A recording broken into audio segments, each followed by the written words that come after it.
बिस्मिल्लाहिर्रहमानिर्रहीम। अस्सलाम वालेकुम फ्रेंड्स, वेलकम कहती हूँ आपको अपने चैनल खजीना वज़ाइफ पे। फ्रेंड्स, आज मैं एक ऐसा वजीफ़ा आपसे शेयर करने जा रही हूँ जो कि आपकी किस्मत को ऐसे खोल देगा कि आपकी किस्मत खुद भी उस पर हैरान हो जाएगी। कुछ लोगों से किस्मत इतनी नाराज़ होती है कि वो कोई भी काम शुरू करते हैं और जितनी भी कोशिश कर लें फिर भी इनका कोई काम नहीं बन पाता। हर तरफ से इनको नाकामी और मायूसी का सामना करना पड़ता है, जैसे उनके लिए हर दरवाज़ा बंद हो। गर्ज़ इस दुनिया में हर इंसान को मुख्तलिफ मसाइल और गमों का सामना है। बहुत सारी लड़कियां ऐसी होती हैं जिनकी उम्र 30-35 साल से ऊपर हो गई होती है, मगर अब तक किसी न किसी मजबूरी के तहत या शदीद बंदिश की वजह से उनकी शादी नहीं हो रही होती और वो अपने वालिदैन के घर ही बूढ़ी हो रही होती हैं। और किसी की औलाद नहीं हो रही होती, किसी को रोज़गार का मसला होता है तो किसी को बीमारी का। हर एक का अपना ही मसला होता है और वो इन मसलों से निकलना तो चाहता है लेकिन हज़ार कोशिशों के बावजूद भी निकल नहीं पाता। तो ऐसे ही किस्मत से हारे लोगों के लिए जब वो हर तरफ से मायूस हो जाएं तो इनको ज़रूरत है अल्लाह ताला से करीब होने की। उनको चाहिए कि अल्लाह के दर से अपना ताल्लुक़ जोड़ी रखें।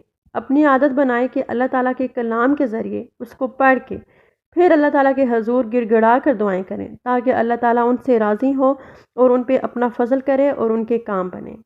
तो अब बढ़ते हैं अपने वजीफ़े की तरफ। तो उसके लिए अल्लाह ताला के कुरान पाक की इंतहाई खूबसूरत और मुजरब सूरह मुज़म्मिल का वजीफ़ा वो आज मैं आपसे शेयर करने जा रही हूँ, जिसकी फ़जीलत को कोई बयान नहीं कर सकता। ये सूरह आपकी किस्मत के दरवाज़ों को ऐसे खोलती है कि आपके वहमो गुमान में भी नहीं होता। सदियों से रुके हुए आपके काम ऐसे बनते हैं कि आप हैरान हो जाते हो। इस सूरह की बरकत से बे औलादों को औलाद, बेरोज़गारों को रोज़गार और बीमारों को शिफा मिल जाती है। गैर शादीशुदा जो बूढ़े हो रहे होते हैं उनकी शादी हो जाती है। जिसकी जो भी हाजत होती है वो हाजत इस सूरह की बरकत से जल्द ही पूरी हो जाती है। तो फ्रेंड्स, आप सूरह मुज़म्मिल को सुबह की नमाज के बाद या मगरिब की नमाज के बाद 7 या 11 बार रोज़ पढ़ने का मामूल बना लें। हमेशा पढ़ें।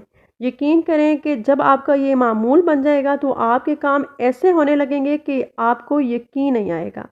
बस आपने इस सूरह मुबारक को यकीन के साथ पढ़ना है और पढ़ने के बाद अल्लाह ताला से रो रो के अपने गुनाहों की माफ़ी मांग के दुआ करनी है। कुछ लोगों की आदत होती है कि 1 या 2 दिन वजीफ़ा पढ़ते हैं और फिर छोड़ देते हैं।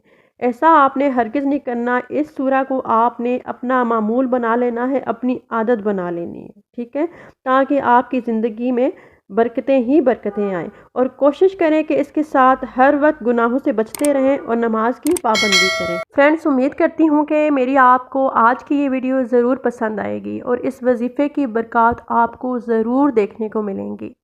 इस वीडियो को, इस वजीफ़े को सदका जारिया समझ के ज़्यादा से ज़्यादा शेयर करें। मिलती हूँ आपसे नेक्स्ट वीडियो में अगले वजीफ़े के साथ। तब तक के लिए अल्लाह हाफिज़।